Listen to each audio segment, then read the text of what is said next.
ایک آدمی اپنے آپ کو شافعی کہلاتا ہے، اگر اس کا عقیدہ یہ ہے کہ میں امام شافعی کی ہر بات مانوں گا تو اس کے ایمان بالرسل پر سوالیہ نشان آ جاتا ہے۔ اگر کوئی اپنے آپ کو حنفی کہلاتا ہے اور عقیدہ اس کا یہ ہے کہ میں ابو حنیفہ رحمۃ اللہ علیہ کی ہر بات مانوں گا، اس کے ایمان بالرسل پر سوالیہ نشان آ جاتا ہے۔ امام مالک رحمۃ اللہ علیہ فرمایا کرتے تھے، ایسے ہی جیسے میرا آپ کی طرح منہ ہے، جب وہ درس دیتے عوام کی طرح منہ کر کے، مصلی رسول سیدھے ہاتھ پہ ہوتا اور آپ کی قبر مبارک سیدھے ہاتھ پر ہوتی، اور فرماتے لوگوں کل یؤخذ منہ ویرد علیہ، ہر شخص کی بات لی بھی جا سکتی ہے، میرٹ پر نہ ہو تو رد بھی ہو سکتی ہے، لیکن یہ قبر والی ذات شخصیت ایسی ہے کہ ان کی بات صرف لی جا سکتی ہے، رد نہیں کی جا سکتی۔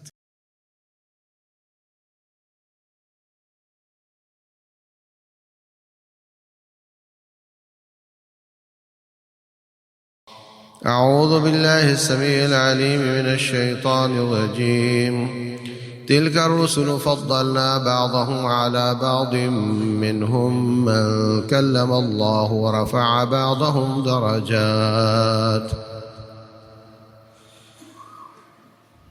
یہ انبیاء اور رسول ہیں، ہم نے بعض کو بعض پر فضیلت دی ہے، بعض کے درجات کو بلند کیا ہے۔ اور موسیٰ علیہ السلام سے اللہ تعالیٰ نے خود بات کی ہے۔ انبیاء کرام کا سلسلہ اللہ تبارک و تعالیٰ کی کمال رحمت کا مظہر ہے۔ اس نے ہمیں پیدا کر کے نیکی اور برائی میں اختیار دیا، پھر خطرہ یہ تھا کہ ہم برائی کو اختیار کریں گے، نیکی کی طرف کم رغبت کریں گے، تو اللہ تبارک و تعالی نے انبیاء کرام کا سلسلہ شروع کیا۔ برائی کی طرف بلانے کے لیے کسی کو نہیں بھیجا، شیطان نے خود نافرمانی کی، اللہ کی لعنت کا مستحق ہوا، خود اس نے کہا فَأَنذِرْنِي إِلَىٰ يَوْمِ يُبْعَثُونَ، یا اللہ مجھے قیامت تک کے لیے مہلت دے دے۔ اللہ تعالیٰ نے اس کو دے دی، اور وہ اکیلا اپنے لاؤ لشکر کو اس نے پیدا بنایا، ساتھ جوڑا، اور وہ لوگوں کو بہکاتا ہے، گناہ کی طرف بلاتا ہے۔ اللہ تبارک و تعالیٰ نے اس کے مقابلے میں ایک لمبا چوڑا انبیاء کرام اور رسولوں کا سلسلہ شروع کیا، اور پھر رسولوں کے بعد علماء کرام، ان کو یہ ڈیوٹی دی جب رسول چلا جائے تو پھر آپ لوگوں نے ان کی تعلیمات کو آگے پہنچانا ہے۔ سابقہ زمانے میں تو نبی کے بعد پھر نبی آ جاتے تھے، اور ان کے ساتھی اور علماء بھی دعوت اللہ کا کام کرتے تھے، لیکن ہمارے نبی صلی اللہ علیہ وسلم کے بعد کوئی نبی نہیں۔ اب یہ کام جتنا قدر علم ہے اسی قدر واجب ہے۔ عام عوام کے پاس ضروری علم ہونا چاہیے، نماز واجب ہے تو نماز کا علم ہونا چاہیے، پیسہ ہے تو زکوٰۃ کا علم ہونا چاہیے، حج کا علم ہونا چاہیے، روزوں کا علم ہونا چاہیے، نکاح طلاق کا علم ہونا چاہیے، خرید و فروخت کے مسائل کا علم ہونا چاہیے، اور جتنا قدر عقائد ضروری ہیں اسی قدر عقائد کا علم عوام کے پاس ہونا چاہیے۔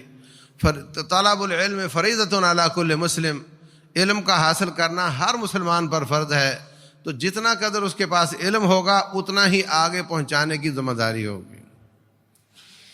اب کوئی مسلمان ایسا نہیں جس کو یہ معلوم نہ ہو کہ نمازیں 5 ہیں اور یہ نماز دین کا ستون ہے اور یہ ضروری ہے، تو اس کو یہ کہنا، اتنی تبلیغ کرنا، اتنی واعظ کرنا، اتنا لوگوں کو بتانا، اپنے بچوں کو، بھانجوں بھتیجوں کو، بیوی کو، پڑوسیوں کو، کہ لوگوں نماز پڑھو، نماز فرض ہے، اتنا اس کے پاس علم ہے، اتنا ہی اس کا واجب ہے۔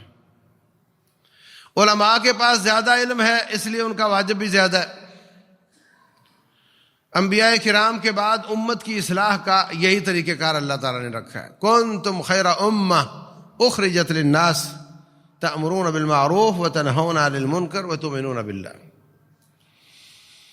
انبیاء کرام بھیجے جنت کی طرف بلانے کے لیے، جہنم سے ڈرانے کے لیے۔ فبعث اللہ النبیین مبشرین و منذرین، ان کا کام تھا بشارتیں دینا اور ڈرانا۔ وَإِن مِّنْ أُمَّةٍ إِلَّا خَلَا فِيهَا نَذِيرٌ، کوئی امت ایسی نہیں مگر اس میں ڈرانے والا ضرور آیا ہے۔ ڈرانے والا کا مطلب بشارتیں بھی دیتے ہیں، لیکن ڈرانے کا پہلو غالب ہے، اس لیے انبیاء کو ڈرانے والا کہا۔ اور دوسری طرف جہنم کی طرف بلانے والا وہ ابلیس ہی ہے، اس نے جو اپنا لشکر تیار کیا وہ اس کے ساتھ۔ پھر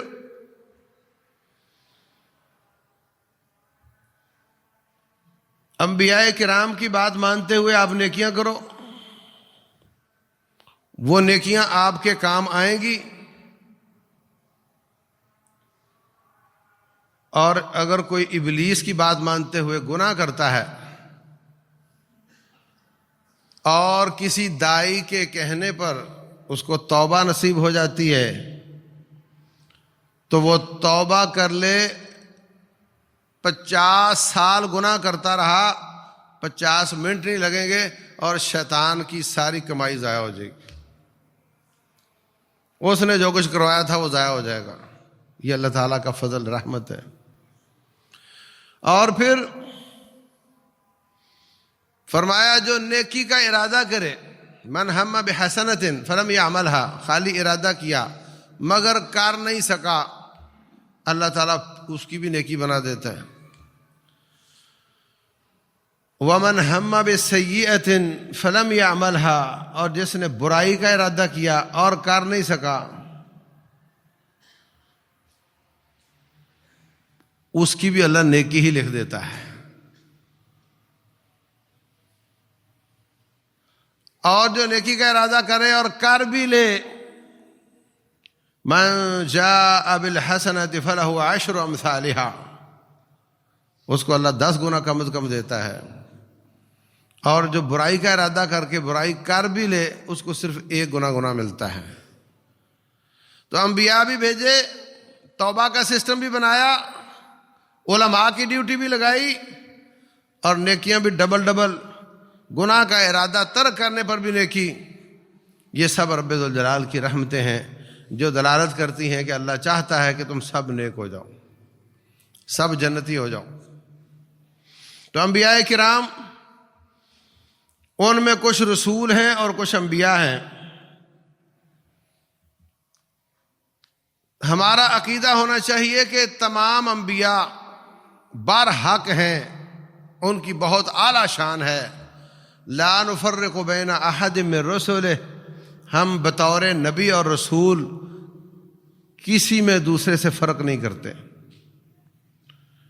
جو بیسک رینک ہے ان کا نبوت اور رسالت کا، اس میں ہم کسی میں فرق نہیں کرتے، سب کا احترام کرتے ہیں، سب کی بات ماننا اس زمانے میں فرض تھا، اور وہ برحق انبیاء تھے۔ ان میں سے 25 کا نام قرآن حکیم میں موجود ہے، باقیوں کے نام اللہ تعالیٰ نے منہم من قصصناہم علیک ومنہم من لم نقصص علیک، ان میں سے کچھ ایسے ہیں جن کا ہم نے آپ کو بتایا ہے، اور کچھ ایسے ہیں جس کا ہم نے آپ کو نہیں بتایا ہے، لیکن مجموعی طور پہ جتنے بھی نبی اور رسول آئے ہیں ہمارا عقیدہ ہے کہ ہم ان سب کو تسلیم کرتے ہیں۔ کتنے تھے؟ بعض روایتوں میں آتا ہے کہ 313 رسول تھے اور 1,24,000 پیغمبر تھے، نبی تھے، لیکن اس معنی کی بعض میں آتا ہے 10,000 تھے، بعض میں آتا ہے 8,000 تھے، ان میں سے 4,000 بنی اسرائیل کے لیے آئے، 4,000 باقی ساری امتوں کے لیے آئے۔ لیکن ان تمام روایتوں میں کوئی روایت بھی پایا ثبات کو نہیں پہنچتی، سب ضعیف ہیں۔ تو یہ تعداد اللہ جانے، اللہ کے علم میں ہے کہ کتنی تھی، لیکن یہ طے ہے کہ رسول جو ہوتے ہیں وہ شریعت لے کر آتے ہیں، اور انبیاء جو ہوتے ہیں وہ اسی شریعت کو آگے پہنچانے والے ہوتے ہیں۔ تو جو رسول نئی رسالت لے کر آتا ہے وہ آگے پہنچانے والا بھی ہوتا ہے، اس لیے ہر رسول نبی بھی ہوتا ہے، اور ہر نبی رسول نہیں ہوتا۔ اور ان رسولوں میں سے 5 اولو العزم ہیں، فاصبر کما صبر اولو العزم من الرسل ولا تستعجل لهم۔ نوح علیہ السلام، ابراہیم، موسیٰ، عیسیٰ اور محمد علیہ السلام، یہ اولو العزم رسول ہیں۔ تو جتنے بھی انبیاء آئے ان سب کی دعوت عقیدہ ایک تھی، ان سب کا عقیدہ ایک تھا۔ وَمَا أَرْسَلْنَا مِن قَبْلِكَ مِن رَّسُولٍ إِلَّا نُوحِي إِلَيْهِ أَنَّهُ لَا إِلَٰهَ إِلَّا أَنَا فَاعْبُدُونِ۔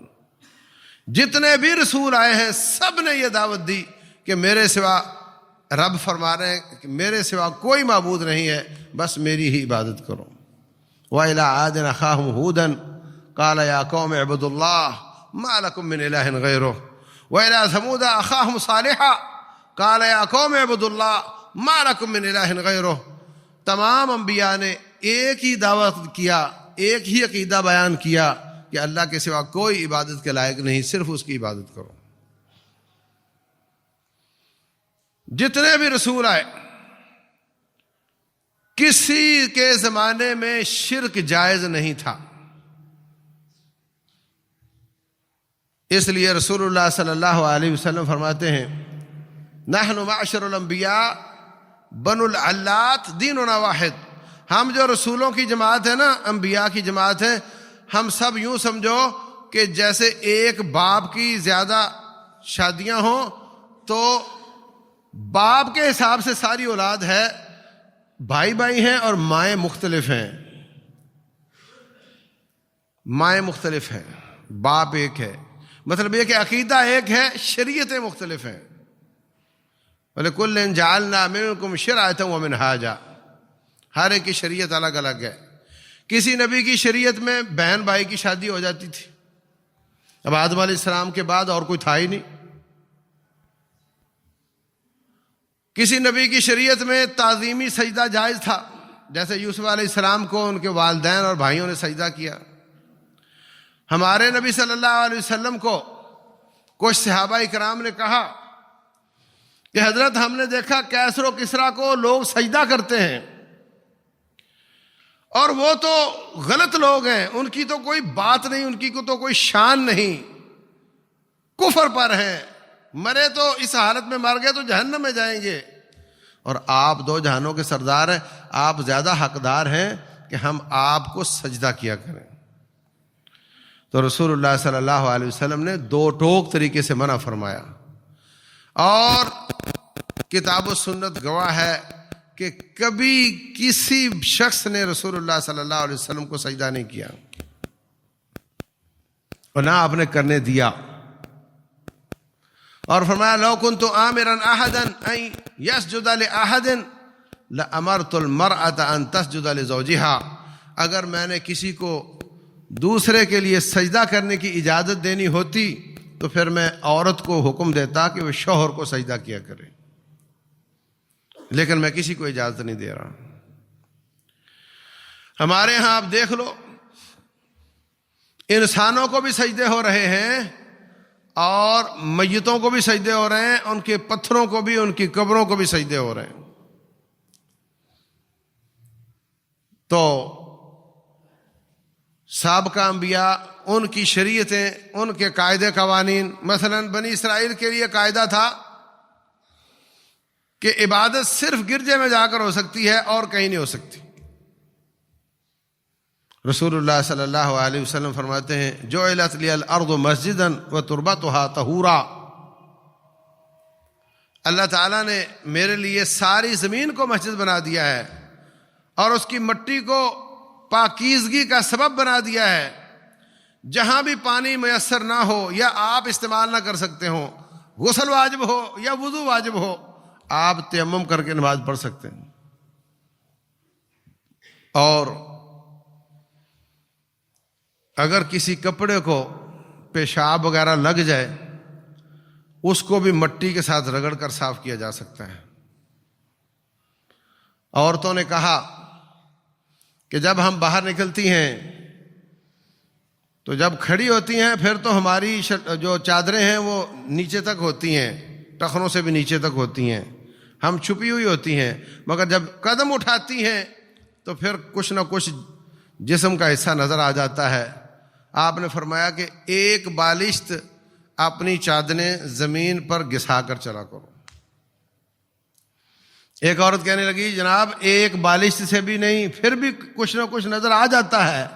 آپ نے فرمایا پھر ایک ذرا یعنی تقریباً 1.5 فٹ زمین پر گھسا کر چلا کرو۔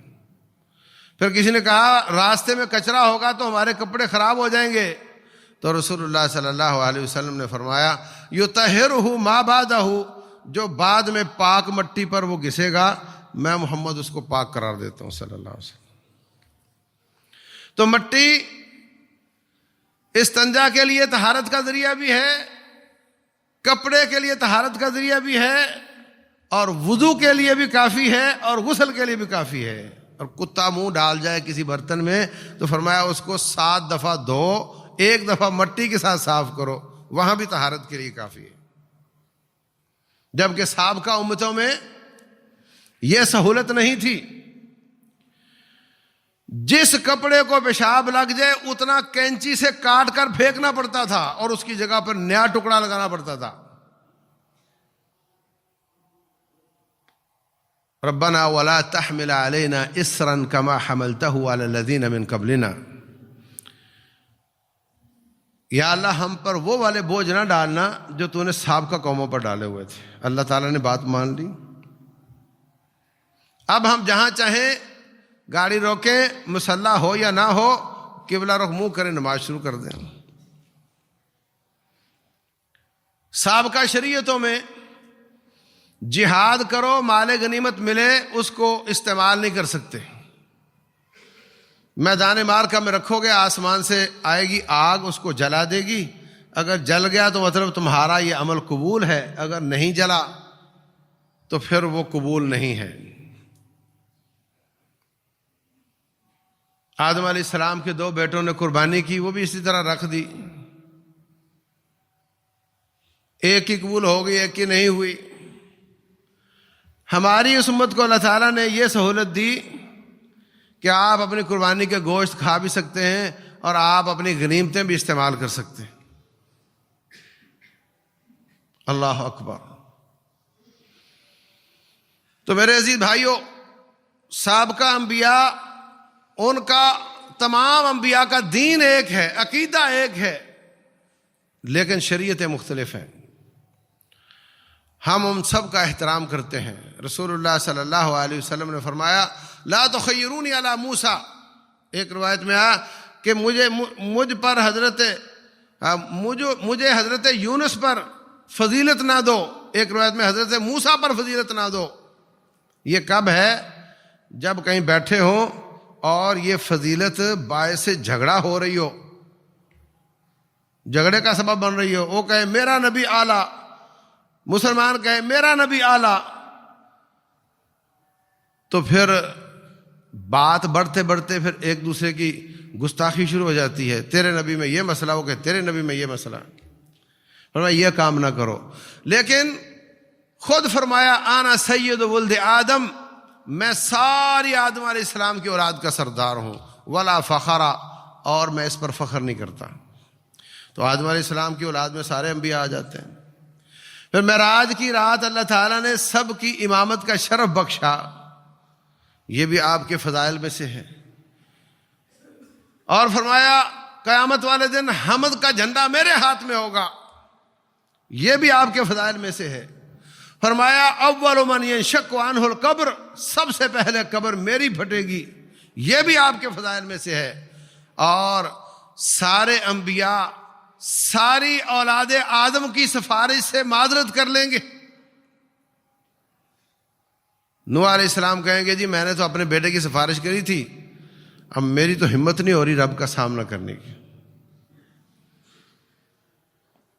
ابراہیم کے پاس جاؤ، ابراہیم علیہ السلام فرمائیں گے میں نے کہا تھا یہ میری بیوی بہن ہے، اور میں نے کہا تھا یہ بت اس بڑے بت نے توڑے ہیں، اور میں نے کہا تھا میں بیمار ہوں تو میری تو ہمت نہیں ہو رہی سامنا کرنے کی، آپ موسیٰ کے پاس جائیں۔ موسیٰ علیہ السلام بھی معذرت کر لیں گے، عیسیٰ علیہ السلام بھی معذرت کر لیں گے، پھر ساری اولاد آدم رسول اللہ صلی اللہ علیہ وسلم کے پاس آئے گی اور آپ فرمائیں گے انا لہا، یہ کام میں کروں گا۔ پھر میں اللہ تعالیٰ کی جناب میں سجدے میں سر رکھ جاؤں گا اور رب ذوالجلال مجھے، اچھا سب انبیاء یہ کہیں گے آج رب ذوالجلال اتنا غصے میں ہے جتنا کبھی نہیں ہوا، اس لیے میری سامنا کرنے کی ہمت نہیں ہے۔ تو رسول اللہ صلی اللہ علیہ وسلم کو اللہ تعالیٰ وہ پیک کے مخصوص غصے کو ختم کرنے کے لیے اپنی حمد و ثنا کے مخصوص الفاظ سکھائے گا جو نبی صلی اللہ علیہ وسلم ادا فرمائیں گے، اللہ تعالیٰ راضی ہو جائے گا اور فرمائے گا ارفع راسک سل تعطیٰ واشفع تشفع، سر اٹھائیے، جو مانگیں گے میں اب دوں گا اور جو سفارش کریں گے میں قبول کرنے کے لیے تیار ہوں۔ تو یہ خصائص ہیں میرے مصطفیٰ علیہ الصلوۃ والسلام کے، بے شمار خصائص ہیں۔ تو اس وجہ سے آپ سید ولد آدم ہیں، آپ امام الانبیاء ہیں، آپ ساری کائنات سے افضل ہیں، ان جیسا کائنات میں کوئی نہیں۔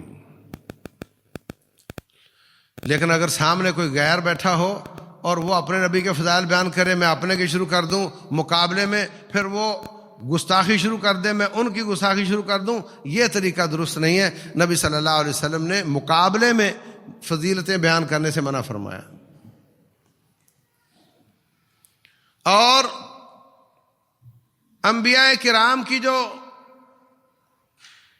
سارے انبیاء ان کی شریعتیں تھیں وہ اگلی شریعت آنے پر منسوخ ہوتی گئیں، سارے انبیاء کی شریعتیں اگلی شریعت آنے پر منسوخ ہوتی گئیں،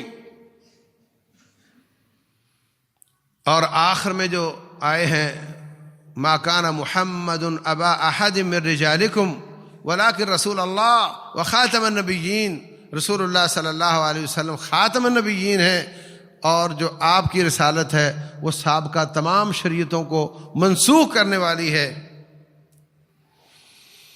جو سابقہ شریعتوں کی باتیں ہماری شریعت میں موجود ہیں وہ ہمارے لیے بھی شریعت ہیں، جو اللہ تعالیٰ نے کتاب و سنت میں ان کی باتیں بیان کی ہیں وہ آپ کے بیان کرنے کی وجہ سے ہمارے لیے بھی شریعت بن گئی ہیں۔